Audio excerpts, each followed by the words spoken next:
We're all smiles. Welcome back to A Celtic State of Mind. I'm Paul John Dykes, joined by the two Kevins. The one that's in Budapest, we can hear loud and clear. Can we hear Kevin Graham loud and clear? Kevin, give us a 1-2. Hopefully you can hear me. I shall not be silenced. Well, that's it. We've secretly tried to silence you, Kev. Give us a wee shout in the comments. Can you hear everybody okay? Now, let's have a wee look at that overall as a game, because I know that a lot of people tune into the post-match that may not necessarily listen to the half-time reaction. So we've got to look at the game as a whole, and I'm going to come to yourself first of all, Kevin Graham, so that the people in the comment sections can tell us if you're coming across loud and clear. Give us your overall summary of that game and that performance today. There's a lot of that football today that we played should have been behind a paywall. That was utterly sexual. Some of that stuff, it was utterly brilliant. I mean, there is football if you want it, and that was nothing but an absolutely sonnet. That was a sonnet. That was the sweetest bird song that you'll ever hear. And we even continued it into the second half, which is the first time that we've done it, especially since the winter break. Just unbelievable. I mean, you're thinking that Rogic is a stick-on for man of the match, then Matt O'Reilly comes on and just does things that you want to see done with a football. 4-0 utterly flatters Motherwell. We should have actually scored more in that second half, but some of the football we played today was utterly brilliant. You just want to watch this team time and time again. And Ange mentioned on Friday that we needed to be better to have the success that we need to have this season. And the only thing that you can think that he actually meant was doing it in the second half. Yeah. And we've done that in the second half today. Motherwell didn't deserve to be on the same pitch as us. Kevin mentions there that the thing that could be done better is doing it in the second half. And we've mentioned after quite a few of the games over the last month or so, Kevin McCluskey, we need to get you guys nicknames. There has been a slight drop-off, and was it a concern? Well, you're winning the game, etc. Do you think that comes down to the strength of the bench? You look at the strength of that bench, you can bring on somebody like Matt O'Reilly. You can bring on players that are going to maintain the intensity of Angie's play. Yeah, so first of all, since we're looking for nicknames, I noticed that in the comment section, some folk have likened me to a young Paul Hartley. Don't know where they're getting that from. Mate, so, I've actually commented today in the studio that you remind me of Josip Juranovic. There is a bit of Josip, so we're going to call you Josip. I'll take that one over Paul Hartley any day. It's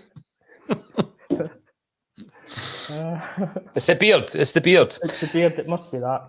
Yeah. It's definitely not the footballing ability. So the strength of our bench is helping the intensity over 90 minutes. It surely is. It definitely is. Definitely is. Some of the notes I'd taken from the second half were I think I've got one about the 67-minute mark, saying that I felt the intensity had kind of dropped a little bit, but we were just managing the game, just kind of controlling everything. Motherwell had a couple of chances at the start of the half. After that, we just kind of controlled it. It was being played to our tempo, but we wanted it at that time. And then that's when the second batch of changes comes along. Mm-hmm. O'Reilly comes in and we just step it back up again. And it's the first time all season that we've been able to do that. Just really control the tempo from the first minute to the last, slow it down when we've wanted to slow it down, and then pick it back up. And Motherwell had nothing to offer when we raised the game. They were dead on their feet at that point. And you see, we're bringing on Jota, we're bringing on O'Reilly, and they must just be thinking, blow the whistle, please. Well, you know the thing, right? Watching that game, just near the end of the match, the commentary team were talking about the positives from a Motherwell angle, Kev, weren't they? And they were saying things like, there's been signs that they can compete in a game like this. Well, I know that I watch these games through the Celtic prism. I get that. Of course I do, right? It's a Celtic state of mind. But you try to be as balanced as possible. Sometimes people think that you're too far the other way if you criticise players, etc. But I didn't see that today, Kevin Graham. I never saw a team in Motherwell that went toe-to-toe with us, really. I mean, you pinpointed a 5-minute period maybe in the first half where they started coming into it a wee bit. That was a properly dominant performance from a Celtic side who I think are growing in confidence to such a state where at half-time recently we've been 2-0 up a few times, didn't really build in it in the second half. Rangers 3-0 up.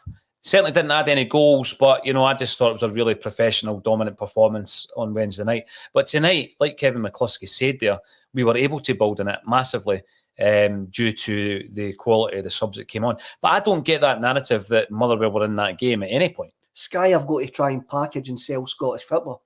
And they can't package and sell. Well, they could package and sell that. Just like, come and watch Celtic put on a show. Mm-hmm. Come and watch Celtic utterly destroy a team. But that does the day nothing when they're trying to show Motherwell against Motherwell. Motherwell against Hibs one Monday night or something like that. Aye, Motherwell had 5 minutes. Aye, they had 5 minutes at probably some point in the second half as well. But even their manager will probably struggle to find any positives apart from they never lost more goals. We've seen Celtic winning 7-0 there in a game like that for Park Kev. Where it could have been as bad as that for Motherwell. We've hit the post. We've had a goal chopped off. We've had a few good chances that the goalie's made a couple of saves. That could have been a 5-6-7-0 game there today, Kev. Definitely. I'm just really, really pleased that we were speaking about it when we were watching it, and we're going, hopefully we can maybe get 5, 6, 7 because the team actually deserves it. The team actually deserves to actually score that amount of goals. Yeah. But we scored a goal in the second half. I think that's the first time we've done that since we've been back after the winter break. Good point. I think it is. But it was just the performance level in the second half should have you drooling as well as the first half. Aye, we scored 3 goals in the first half, but the performance level in the second half was just as good. Some of that stuff in that second half was utterly, as you say, it should have its own OnlyFans page. I didn't say that. That was you. That was you. Your words. I'm not familiar with that particular website, Kev, but that was your words. Some of the comments coming through. I think this might have been, can you hear Kevin Graham? Joe Fulham comes in and said, yes, sadly. I may be picking that up wrong, Joe. Thank you very much. Brilliant today. Yeah, Celtic were, Stephen. Absolutely brilliant. But let's run through some of these. Let's get you involved here. Rogic rattling the post in the 76th minute. And yeah, absolutely, Owen McGrandles. That's right. Paul Campbell, best football since O'Neill. It's been the way that we're playing. I mean, I thought we played some excellent football at times under Ronnie Dyler. I thought we played brilliant football under Brendan Rodgers at times. But we seem to have hit a stride at the moment whereby, if we keep this up, and there's Tommy Rogic doing an interview. You didn't often see that. Apparently, he doesn't like speaking to the media, so that'll be interesting to watch that back. It was his celebration, Kevin McCluskey, when he scored, and he didn't really celebrate. He just gave that wee smile as if to say, I know. I know what I can do. But all the way through the game, he's got that magnetic toe. It's like he almost sells the players into a false sense of thinking they might get the ball, and then he just glides past them. I mean, I'm now sitting here, and hopefully at some point in the show we can look towards Aberdeen and say, well, what's our strongest team? It's getting to the point, Kev, where it's difficult to pick your strongest team now. I mean, you've got to fit Rogic in it, but then how do you fit O'Reilly in that? We spoke about this at half-time. It's that perfect headache that you want as a manager, isn't it? Which one of 2 top quality on-form players do you want to have to tell he can't play? And Rogic today, maybe after that initial spell in the game when I thought maybe he had a couple of poor passes, he was unreal and unplayable. He's got that style about him where he just makes everything look so effortless. The way that he cushions every pass, it's under control instantly. For the goal, it was 1 touch to control, a second to set him up, and then using the defender as a shield just to bend it in the top corner. We've seen him score that goal so many times. It's trademarked now, surely. And then the second half again, he was doing everything, wasn't he? Bits and pieces everywhere, nice little passes, little flicks inside. You can't really leave that kind of talent out if you've got him at your disposal. It's a proper vintage Tommy Rogic display, and we spoke about these guys on Twitter, Kevin Graham, who are able to clip and edit videos together, often at the expense of someone less fortunate than Celtic. I would love to see that clips, that showreel of Tom Rogic, because I mean, you look at the goals, he doesn't score a bad goal. But let's take a wee bit of time out to appreciate the brilliance of Tommy Rogic, right?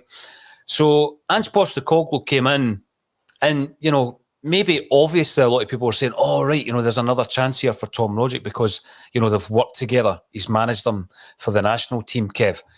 But there's a lot of Celtic fans who had kind of ran the race with Tom Rogic. They felt as though maybe last summer the time was for right for him to leave, and there was a proposed move lined up, semi-retirement. Where was he going, Kev? Was it Qatar?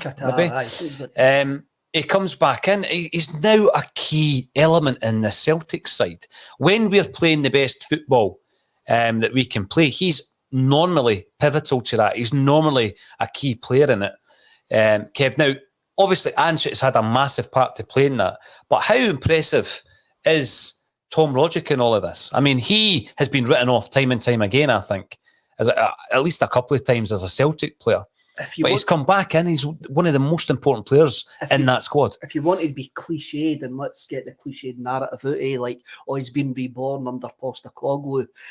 It seems like the club's been absolutely reborn under Postecoglou, and it's not just Tom Rogic. Okay. But you look at him, I mean, I was one of the guys. I was one of the guys who, if he would have went to Qatar, I'm gone, well... What were they talking, 4.5? 4.5 million. I says, well, his time's been and gone. It looked like that at that point. Fair play. He hung around. Maybe like, we're luckily that he hung around. But you look at him now; it's the fittest I've ever seen him, the leanest I've ever seen him. He seems to be more mobile. Mm-hmm. He just seems to be now like he's far more involved as well, Kevin. He's grown into that mantle of being an experienced player and a team which is really unexperienced. I mean, I'll just have to have a look. I mean, Ralston, Kalmak, and Rogic are the only players that started. And Taylor, 4 players started that game that were there last season. So he is now one of the most experienced players.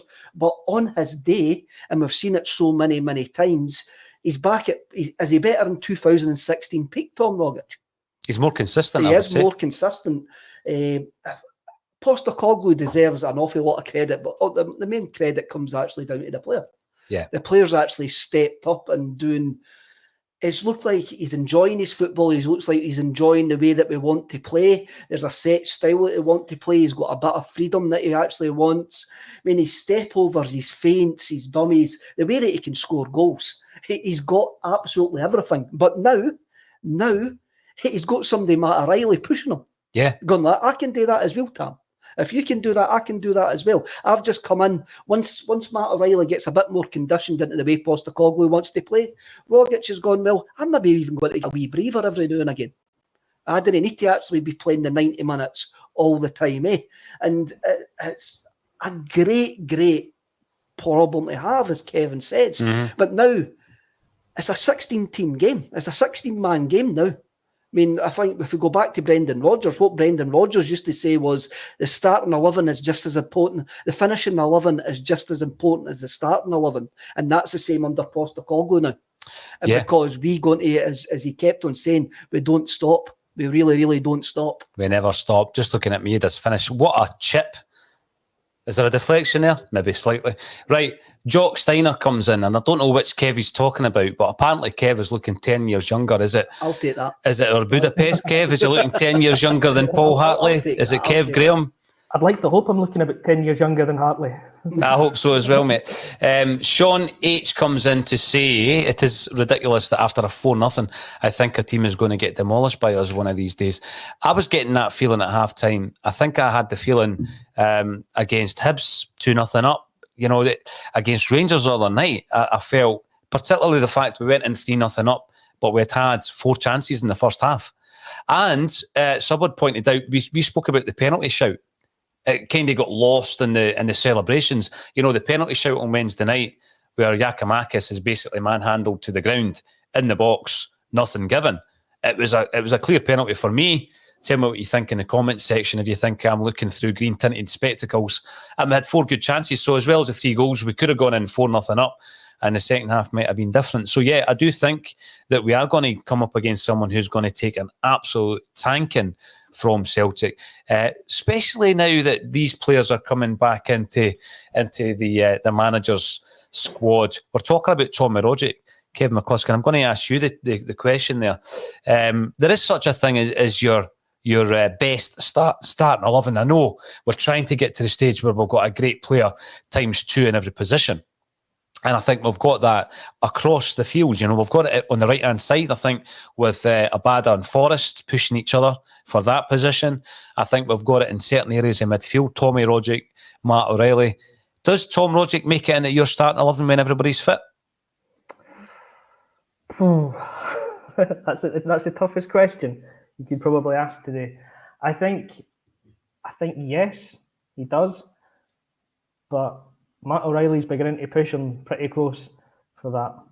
I do still think that Tommy Rogic, on his day, when he puts in a performance like he did today, is unplayable. Mm-hmm. And if you can get that level of consistency from him week in, week out, then he has to be a starter.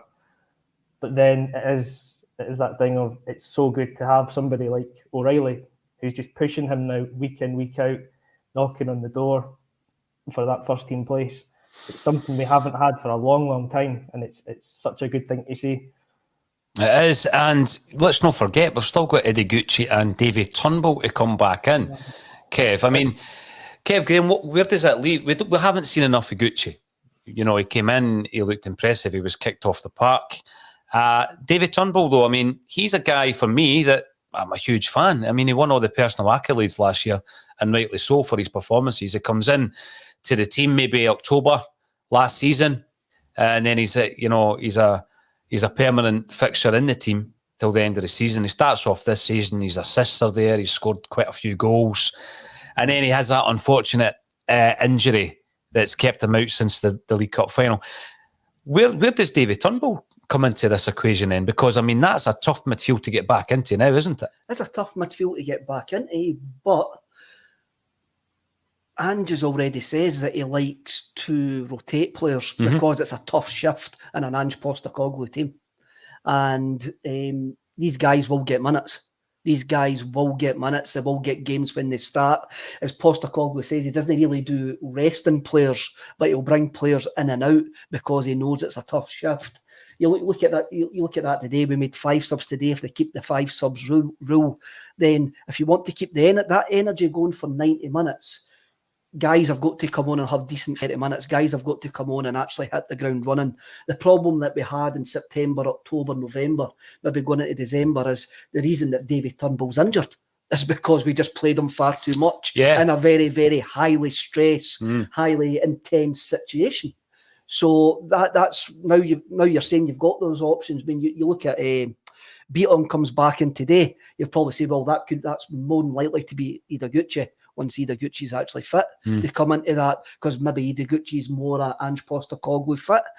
You'll have games like there will be room for David Turnbull there. There is going to be room for Matt O'Reilly when he actually gets up to speed, because he does he looks like he's got the touch. He's absolutely beautiful on the ball, but you can tell that he's not conditioned yet to an Ange Postecoglou Celtic. And tell you the truth, after his first week as a Celtic player, he probably needs a breather today. He was probably quite glad to actually sit on the bench today, because he's been to Tynecastle, he's had a last-minute winner, and he's had a demolition derby coming from NK Dons. He probably doesn't care if it's New York, New Year, or Fir Park on a Sunday. Yeah. He probably hasn't got a clue. So there's going to be a lot of rotation, and we're going to be second guessing on when we're doing these match days, who's going to come in, who's going to come out. Nobody would have expected Josip Juranovic to actually be like on the bench today. But Ralston comes in, gives you a shift. There's no letdown. Bitton comes on in that second half, things just continue. Maeda moves through the middle, all the subs come on and absolutely contribute. We just keep on going, and that is what's going to happen. That's what we're actually needing us. The squad is going to be very, very important, and guys like Turnbull and that will have a massive part to play. Aye, we will be looking towards the game against Aberdeen midweek, Kev, and we'll be looking at how the team will shape up, because as you say, you know, we're going into games, you're not 100% sure what the starting 11 is going to be, but I don't think there was any inclusions today that you thought, well, that's a strange one, or a low bowler. That didn't happen today. It's almost like for like. Chancer comes in. Is it time to get excited? Well, we're allowed to get excited, aren't we? Fans, of course we are. We can get excited. We expect Ange to play it down. We expect all the players to obviously get the game, take care of business, move on to the next match. And it's that footage of Callum McGregor calming everybody down. And I noticed somebody on Twitter, Kevin McCluskey, saying that it almost looked as though Rio Atati thought he was just telling him to calm down, and he actually felt a bit sorry for him, because it's almost like he bowed his head as if saying, all right, I'm getting too excited. We're allowed to get excited, Kev. I mean, we're not going over the top, but we're going into a game here now at 4:00 this afternoon where Rangers are now playing catch-up, and that's what it's all about. We never gave them that kind of dilemma last season. We didn't put that pressure on them, but we're never breathing down their neck last season. Well, they're going to have to deal with that today. Do you think that they can deal with it? We'll just have to wait and see. But for the last 18 months, they haven't had this kind of pressure. So it's something new for them. It's a completely new experience for that group of players that's out there. The last time they had any sort of pressure on them, they did crumble. They couldn't really take it. So it'll be very interesting to see how they approach this game today against Hearts. I can only imagine that the Rangers fans are unhappy after the weekend.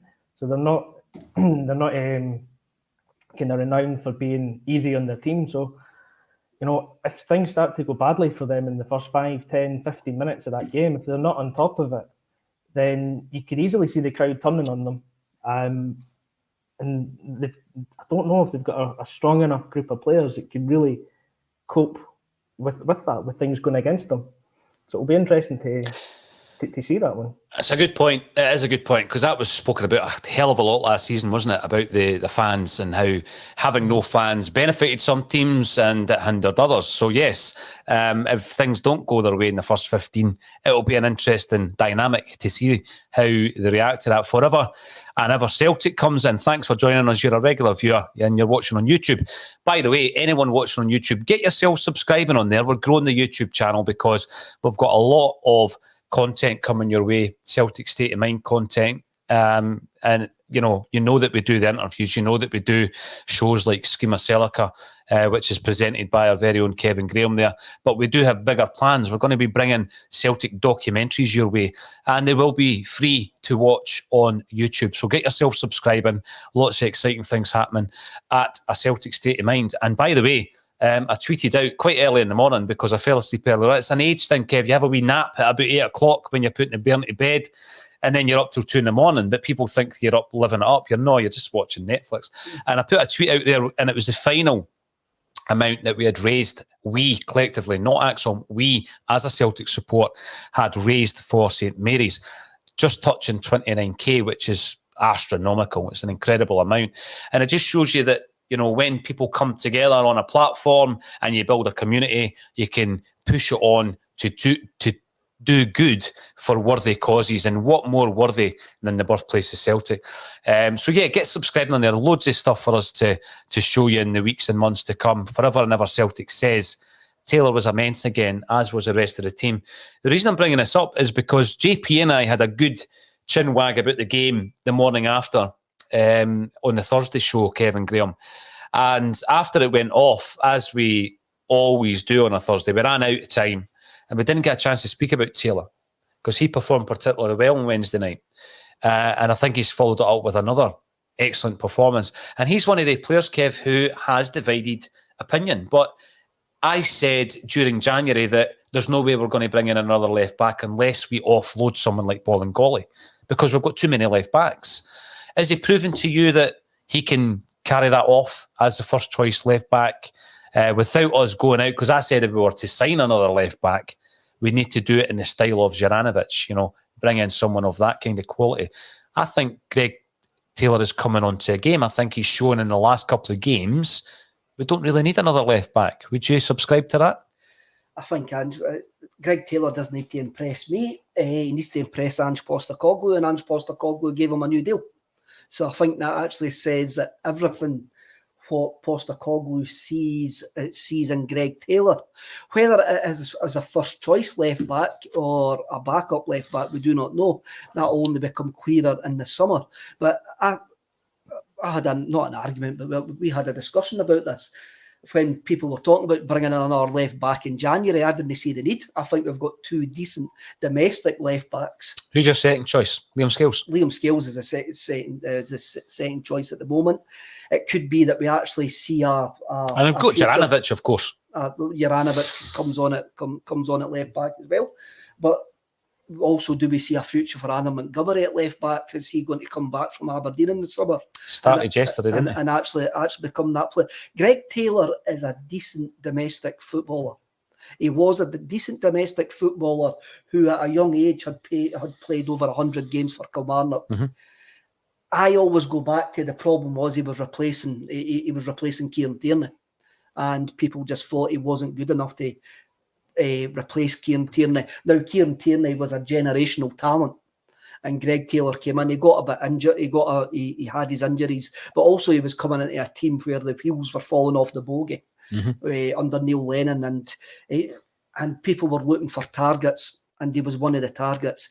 For me, again today, he got a second assist for the first goal. It was a great ball. He was fantastic on Wednesday night. Sometimes you need players that will give you a 6, 7 out of 10 every single week. Sometimes they'll elevate to an 8 or 9 out of 10 every single week. And Greg Taylor is one of those players. He's an understated player. He's not flashy. He hasn't got the cult personality of Josip Juranovic on the other side, or Anthony Ralston. Anthony Ralston's got a cult personality now as well, just for where he's came to and where he's been and where he is actually now in the squad. But Taylor's just quietly and effectively going about his business, just making Ange Postecoglou actually think he is my first choice left back.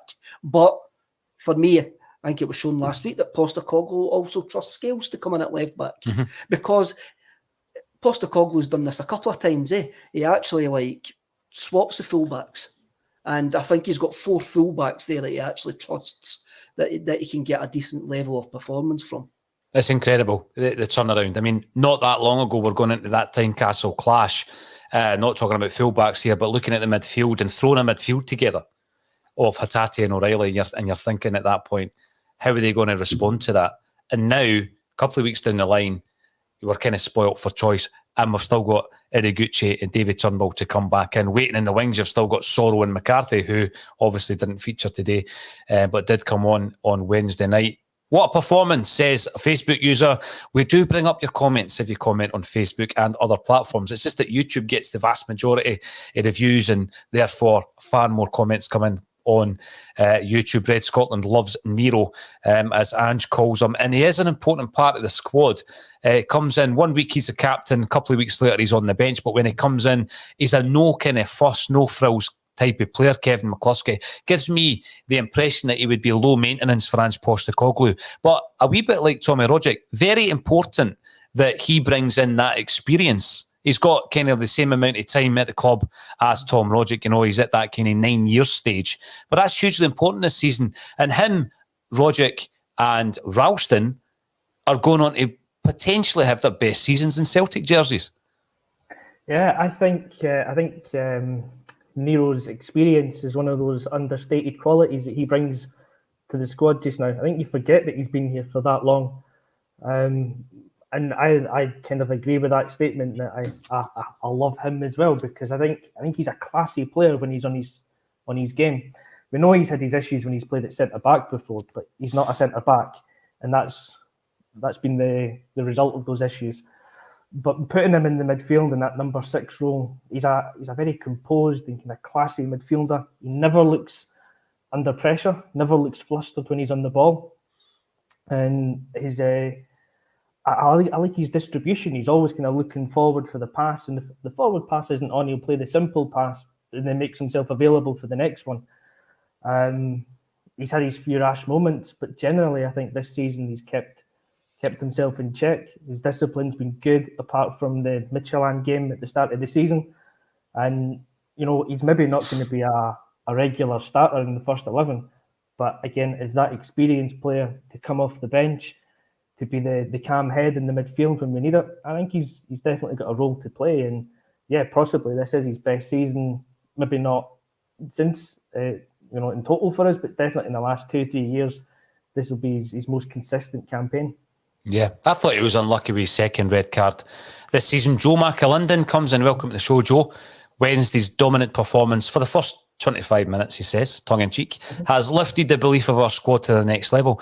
Long may it continue. Kevin Graham, how much importance do you place on that? Getting the monkey off your back, absolutely destroying Rangers on Wednesday night, because we did. I mean, there's no two ways about it. This 25-minute stuff that Van Bronckhorst is coming away with, like you said, like Kevin McCluskey said earlier, he's got to say something to appease the fans, isn't he? Make himself look a wee bit less to blame than he was on Wednesday night. But how big is that? How big is that in terms of the momentum, the shift? The question was asked during the week, and Ange and Matt O'Reilly said, listen, we've already got the right kind of frame of mind. I wish you'd said state of mind. We've got the right frame of mind. We didn't need a mentality shift, but it's bound to help in terms of confidence and the momentum. It's bound to help because it reminded me, now at the start of the season, I'll go right back to the first game at Ibrox at the start of the season. I think I saw enough there to say that we were not going to be 25 points behind.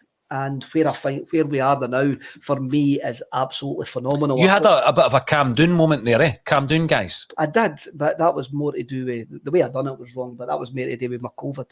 No, but clearly hallucinations more than anything. But yeah, the cabin fever. But clearly at that stage, you were saying, "No, wait a minute, I'm seeing enough here. This is going to level out. I can see enough to know that Ange Postecoglou is going to get this right." Well, maybe not. You have to give him time. I always sort of had faith in what he was actually doing. Did I believe? Because sometimes we didn't look like a team. But even at the start of the season, we'd seen enough in spells to go, wait a minute, he might be onto something here. Mm-hmm. But he had a massive rebuild to do, and the rebuild's still going on. And where we are, the fact is we're sitting here 4 points in front at this precise moment in time after being 6 points behind coming out of the winter break is beyond my wildest expectations. Always says I just wanted to challenge, and we are absolutely challenging. But the fact is we're utterly challenging, playing this great football. I mean, we've got O'Reilly and Rogic in the middle of the park who are like, can weight a ball like Peak's world champion Steve Davis at the Crucible. Absolutely frightening to watch, absolutely brilliant to watch. But the other night there reminded me of when Gerrard's team beat us in 2019 2-1 at Celtic Park. And I know we went on to win the league that season, and I know that Rangers came back after that winter break and actually fell apart. But Rangers had two performances against us. One in the League Cup final and one at that day at Celtic Park. And they had been building up to the two type of performances against us. You knew that they had us at that point. Maybe they didn't have enough gumption in them to actually go and win. They were dropping silly points at other places. But once they sorted that out, they had us. And Wednesday night gave me that opinion, goes, aye, we might not win the league this season. We might not have the squad to win this season. But they know now, them as a support, them as a club know we have yous. Mm-hmm. We have got the measure of yous now, and it's game on. And I don't think we had that in August, but now it is game on. I think we will win the league, Kev. I really do. Just a wee mention for the two tracksuit tops behind you. They are part of our merchandise range. We don't charge for content, but we do have some merchandise available. And there's a book in there as well, Kev, written by your good self, Henrik Larsson, and 7 Years of Henrik, the best book in the world ever written in prose about Henrik Larsson. And you can say that with confidence, Kevin Graham. You can get all that merchandise on Acsom.net, so check it out. It's gone down really popular. And we're waiting on another one of the tracksuits coming in, canary yellow with green trim. So wait for that. And further up on the right-hand side of the screen is a 7-inch single of Brooke Combe sitting up there by the decks. So if you haven't already, check out Brooke Combe because she is outrageously talented, and we done an unplugged session with her earlier on last year. Listen, it's been fantastic, guys, talking to you. We'll do it again, obviously, on Wednesday night. Kev, are you making a wee point before you go? Can I just make a wee point? Sure. The Green Brigade on Wednesday night had a banner that says, "You never walk alone, Kenny." Mm-hmm. Now, that was for a young lad from Stirling called Kenny Carty, who had a serious accident last Saturday night. and he's got a long road to recovery. And it's just, I just want to give him a wee shout out on the road to recovery. He's in Forth Valley Hospital at this precise moment in time. And I just want to say to anybody, if anybody is struggling, just please talk to people. That's it. Absolutely. It's a strong message, and we keep reiterating it as much as we possibly can, Kev. Yeah, all the best, Kenny, and hopefully your recovery is swift, and everybody around about you is there to support you as well. Kevin McCluskey, our man in Budapest. Kevin Graham, our man in, where are you? Bannockburn? Bannockburn. Our man in Bannockburn. And it's been an absolute pleasure. Thanks everybody for getting involved. Like I said before, we've got lots of exciting videos coming up on the YouTube channel, so make sure you get on there and subscribe, as well as following us on the social media channels. Thanks everybody for getting involved. 1,200 strong live, and we don't take it for granted. As I say, once you pull that community together, you can do special things like supporting the birthplace of Glasgow Celtic, and that's what we've done to the tune of almost 29 grand. Unbelievable. I can't thank everybody enough for pulling together to do that. Thanks everybody for getting involved, and thank you to the two Kevins for joining me on A Celtic State of Mind. Thank you.